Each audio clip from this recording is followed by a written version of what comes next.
You do the We're voodoo. live, sir. We just Oh went my live. God. I thought I was late. And then good morning, all of you savages and the curious people listening to us right here on YouTube. Algo Factory free session. Look, if you're thinking about profiting from the chaos, if you're worried about you losing your job, and God, I hope you never do, but it's getting harder and harder because of inflation, because of everything else, the cost of living, everything spinning out of control. It's becoming harder and harder to make a positive impact to your bottom line. And right here on AlgoFactory.tech, we show you how you can make a positive impact on your bottom line. Join us today. Cowboy will flash the QR code on the screen. I will also flash a picture of my hairy body, and we'll get into it. We don't want to scare him away, dude. I mean, unless you like big hairy apes, you scare them away. That's right. Good. I'm going to go ahead and drop a link over in the Discord. Give me just a moment to do that here. The problem with Discord, which Discord's days are numbered for Rogue. The problem with Discord is channels get buried. And I think it might be just because we have too many channels in there. I don't know what the real reason is. But you'll notice that channels get buried. So I don't know if it's because, like I say, too many channels and then one of them doesn't get any posts for a while. But I can tell you, there's a lot of channels that don't get posts, but somehow they don't get buried either. So don't know what to tell ya. Don't know what to tell ya. So let's see here. I was just kind of started a tad bit late, about a minute and a half late here because, I was watching the data come out this morning. What a shite show. This is why I didn't trade this morning because of the, I think it's unemployment data that came out. Let's take a look. Hourly earnings, non-farm employment change, employment rate. So the market actually has been super low volatility lately, and that has to do with just where the market is on a higher time frame. It's trying to decide a direction right now on a higher time frame. So we'll take a look at why that is.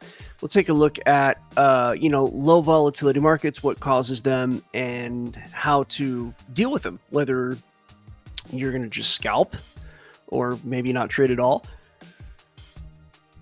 One thing about these markets is that there has to be enough meat on the bone, right? So there's we've talked about the spread. You can go back through all of the videos over on YouTube, and one of the original clips, well, at least within the first month or so of clips, is going to be about the spread. And the spread basically is the distance between the buyers and the sellers in the order book. And if you were to, I believe we have a class on the order book. I know we definitely have clips in the order book. So this is all stuff you can go and get for free over at the Algo Factory YouTube, right? But when you have when you have a spread, that means that trading on a super low time frame, there's just not enough meat on the bone. Price is not going to move far enough for there to be profit because, the buyers and the sellers aren't right exactly meeting. You have the sellers that want to sell something at $1.05.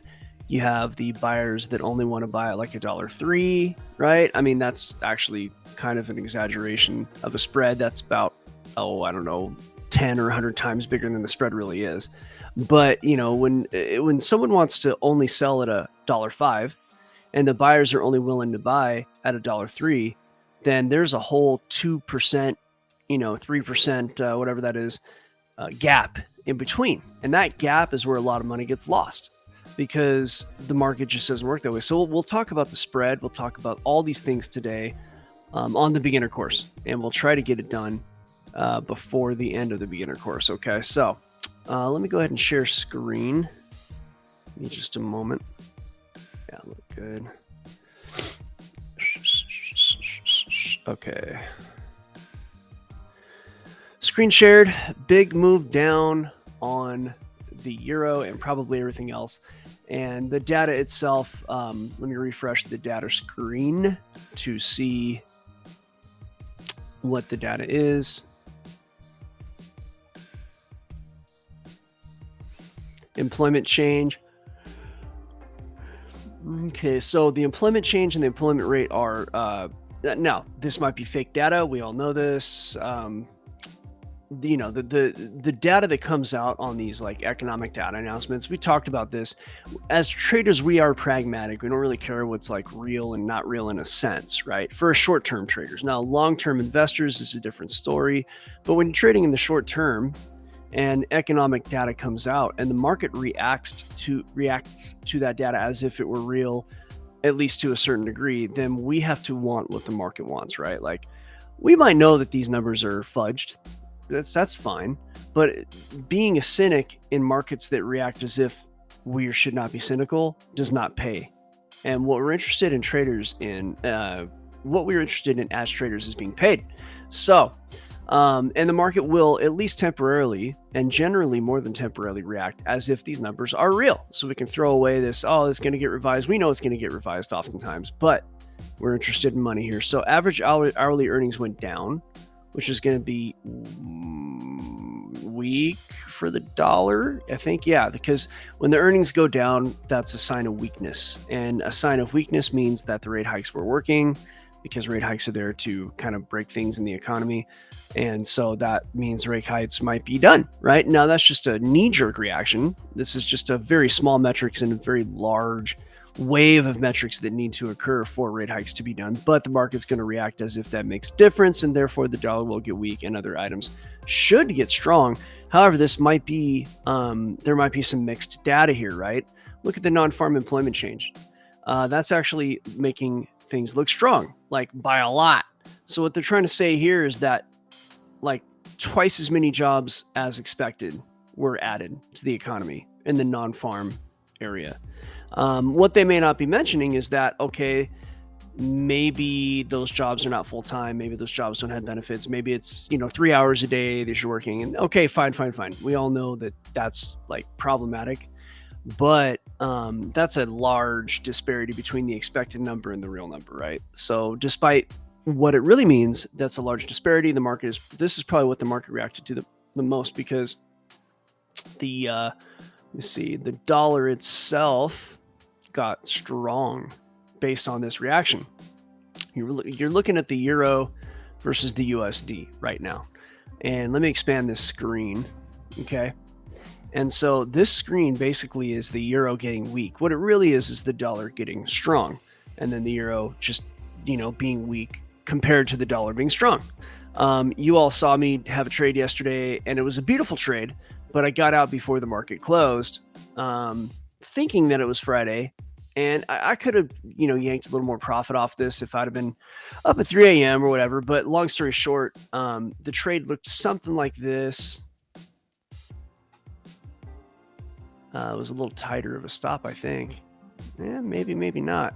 I thought I had better odds than this. I think I actually had my profit a bit higher. Whatever it was, it looked something like this, right? And, I hopped in, and I ended up getting out like nicely in a profit. Yeah, I think my stop was tighter. I think I had better risk to reward than this. But long story short is the market closed right about here. I got out just because I thought it was Friday. I don't like holding positions over the weekend. But had I been watching metrically, I would have gotten out a little bit later because my exit actually signaled. So either way, I yanked as much profit out of this as I cared to yank, right? So that's the trade, right? Nice little profit. It's fine. Well, like I said, had I been up at, 3 a.m. and saw them, or even let's just say 5 a.m., I would have pulled a little bit more profit out. But when this data came out, that's a nasty move down, sign of dollar strength, okay? But what you're seeing here is, especially like yesterday, the way that this price was stuck in this range for so long, this is what we're talking about with low volatility. Okay, so as a trader, what we have is, again, a concern with the spread. And the spread, if I were to expand this screen and really stretch it out, you're going to see it. And you're going to see it with this red and this blue line. So I'm really zooming in here. So far, you can't even see the chart, right? Another way to do this is to go on a lower time frame. But doesn't matter. Either way you see it, you can also see the spread in numbers right here, this 1.5. that 1.5 right there. That's 1.5 pips. And, you can just look up pips, Forex pips, if you want to know what that is. But it's basically a unit of measurement in Forex. It's the primary unit of measurement in Forex pairs is a pip. We measure Forex in pips because back before we had auto calculators, we used to actually have to design our lot size, which is the size of our trade, in terms of pips. So how many dollars per pips do you want to earn in a trade? And then it's just an old calculation that a lot of people still use, especially if you're trading over on MetaTrader, right? So you're going to need to know pips if you trade Forex. And this is about a 1.5 pip spread. So I'm going to just kind of snapshot this, but graphically snapshot it.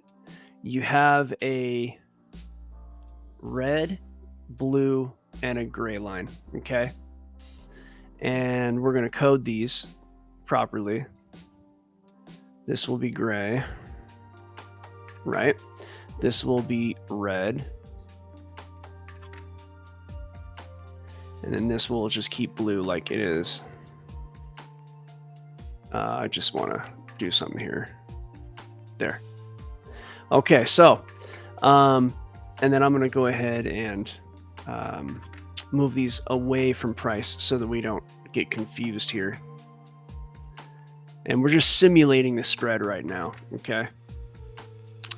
Now, to keep this super simple, this right here is where money gets lost because the blue line is where the buyers are willing to buy, and the red line is where the sellers are willing to sell.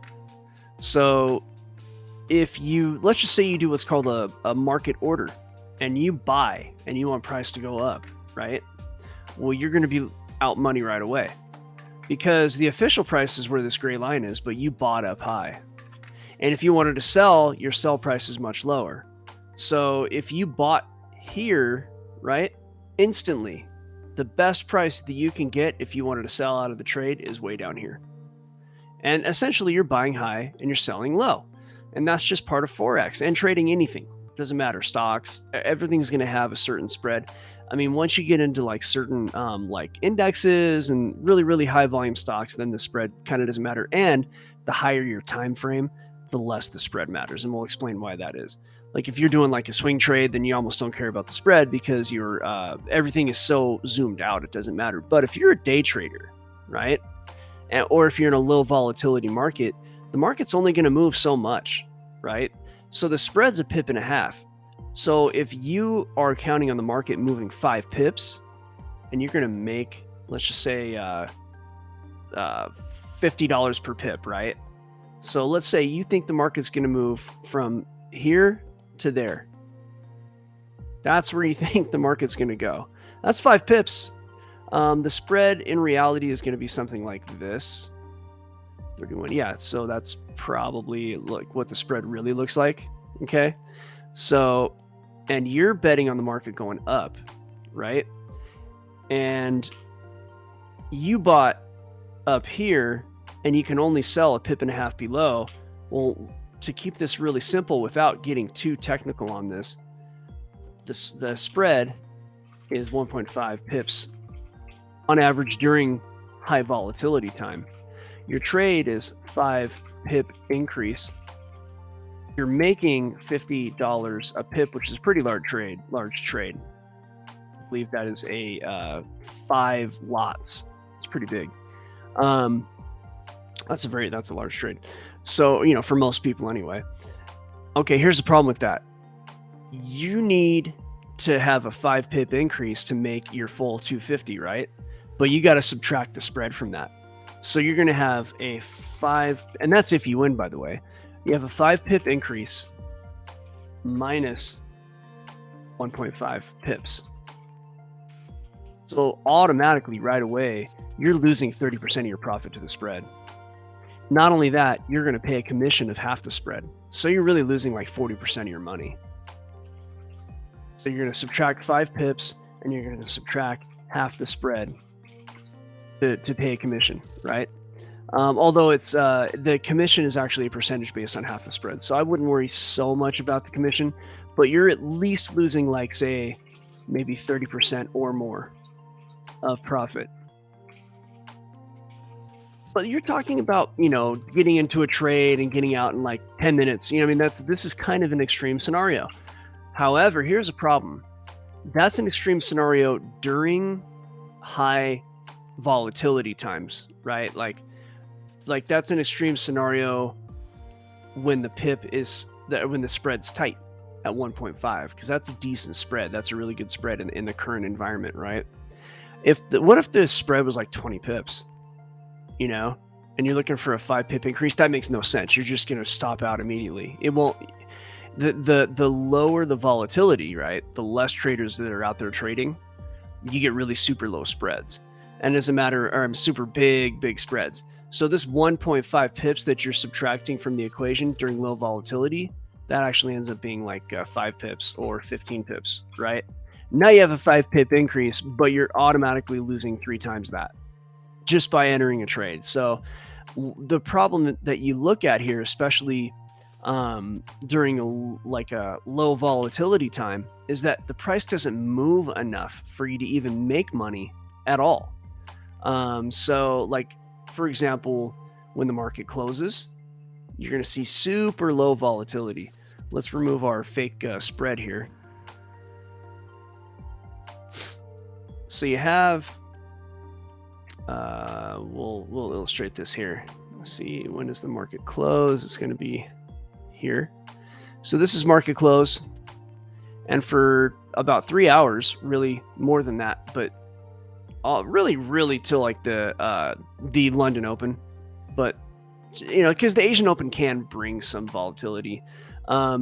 You've got a movement here of, at the most, this box, see, 52 to 38. Okay, so it's about 12 pips. You can make money there, but you're going to be losing a lot to the spread. So it's super slow moving.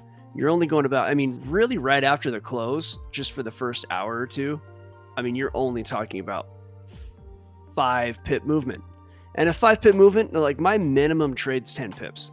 If I can't get 10 pips out of a trade, I'm not in a trade. And this is from Forex. You're going to have the similar issue with stocks. You're going to have a similar issue with other, cryptos and whatnot. But you're going to have to, and everything has the spread listed out. Stocks, crypto, you should have access to the spread right here, right? If I were to go to like Bitcoin on the chart and open this chart up, I'll show you. So you'll see the spread right here, 0.1. So you're talking about 10-cent spread on KuCoin. And that's not bad. That's actually a tight spread. But here's the problem with KuCoin, okay? Tight spread, high fees. So if you want to go and trade on like KuCoin or a lot of these crypto derivative exchanges, if you're allowed to do that, if you live in a country that'll allow you to do that, you're now paying, like, for an entire Bitcoin position, you're paying $33 or $35 or $40. And the only way to make money when price is not moving is to go large. So like, for example, during this period of time, which Bitcoin is like famous for, you're in this chop, there's just not a lot of price movement at all. Like, during this period of time where price isn't going back and forth, we need some volatility to make money as traders. And to make money during this time, especially when it's like dead, it's hard to see here. I'll see if I can expand this enough to see it. But like this little 4-hour period right here, where the candles are just like barely even. These are like 2 dojis, nothing, right? And same thing back here with these 3 candles. Okay, so you got a tight spread, but you're paying high fees. So you're going to have a similar issue. So low volatility times is just when nobody's trading. And when nobody's trading, price doesn't move. When price doesn't move, we can't make money as traders. So we do want to understand volatility, what it looks like. Volatility hits at the market open and hits with these large economic announcements. The problem with volatility due to an economic announcement is that there's going to be a period of time where that shock is going to affect the market in ways that we can't exactly predict. Some people are pretty decent at it. I don't pretend to be one of them. But look at the size of this candle compared to like every other candle. The last time we saw a candle like this anywhere near this, and it's only half that size, is back on 20 September. And that was at, looks like noon. I don't know. That might have been like the FOMC or something. Here's one, 6:30 in the morning, 14 September. That's probably the same kind of data. that we're seeing right now. Here's a candle about the third of the size at midnight. That's London Open on 5th September. Here's another actual candle that's, again, only maybe a half or a third of the size, and that's starting at 6:30. So all these news events are the only thing that are going to stretch candles to that degree, and a lot of times there will be a continuation of that move, and that has to do with the market being ready to make that continuation. And the fact that this candle has gone for 20 minutes as this long tells me there's a decent chance we're going to see a continuation downward. Of course, I have to go ahead and look at the chart on a different look. Let me see, what is that? Let's do this. Is this the right? Okay, let's look at the euro. Okay, and then yeah, it looks like that news event breaking that candle downwards, that might actually continue. There's some evidence there that price was actually ready to go down, and so it was allowed to kind of head up. And then as soon as that news hit, I guarantee you, that news coming out like it did, that overinflated employment number, it would not surprise me at all to learn that overinflated employment number that's going to push the dollar up, that was overinflated to create this reaction. Because right here, this is a downtrend, okay? And this downtrend was ripe for a move down, like it was right here at 6 o'clock in the morning on 14 September. I bet you if we look back at 6 a.m. 14 September, we're going to see some kind of data that was extreme and probably revised a month later, like, revised like last week or something. At any rate, price action is in a downtrend for sure, right? And a heavy one. We all know the Dixie is getting strong, right? So the euro was pushing up and up and up in a strong dollar environment, and finally at a point where, well, I hate when this happens. I don't know what's going on. This path is a great tool in TradingView, but for some reason when you draw it, it ends up just getting distorted. It's terrible. At any rate, according to this trend, it was at a pretty good point to reverse, and it looks like the news was the catalyst. And so I guarantee there's a bunch of traders out there, especially on a Friday, who are like, okay, yeah, I'm talking about your leaders of countries, that level, and they're like, okay, we know if we really hit it hard on that employment data, the price will break down hard, so let's all go short. And they all got short, and then they fudged the data and the price went down and they just made like $1 bazillion. I would bet a lot of money that happened. I'm not saying that it happened. I'm saying it's probably happened. Okay, so that's just the cynic in me, and you all know where the world is right now. I mean, I don't think that's too far off. V, what do you think of that? Am I being too cynical, or does that seem like a pretty realistic thing? Yeah, it looks very realistic. The thing is, it's like what we're doing. It's a play-by-play, and a lot of this is event-driven. So I think you're mapping it just. It makes complete logical sense. I gotta always check with the gorilla, because look, I sit here, I stare. God, I can't even talk. I stare at the charts all day, right? And when you stare at charts all day, it's a thing. It's like you get lost, right? You get a little divorced from what's going on in the outside world in a way. In another way, you're actually reading the matrix, because the charts actually tell you what's going on. But the charts have fakery too. But the fakery usually only happens on a lower time frame, right? I mean, this is like a 3-hour chart. So if you look at this chart, it's not very fake looking. It's just that those data related candles, that is some hardcore shite right there. That's some hardcore manipulation. But you know what? I mean, look, let's take a look at, aside from the manipulation, aside from the data, aside from the bullshit, let's look at the way I traded. And I know I went over this in the beginning of 20 minutes ago, but I knew to take this breakout trade, right?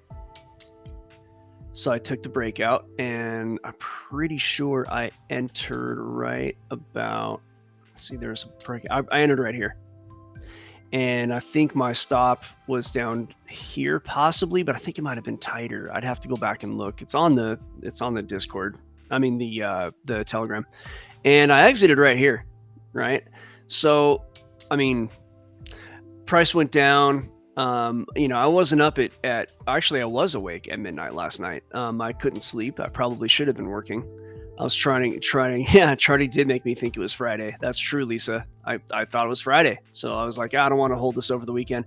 I might have stayed in the trade, but then again, I would have gotten out due to algorithmic exit. Told me to get out a little bit. I would have lost a little bit of the profits to get out, but either way, I'd have been out when I got out. So I got out here. I would have re-entered right there. If I was on the charts at midnight, I probably would have re-entered. It's a good chance. And made a little more money, right? But I just decided to try to sleep.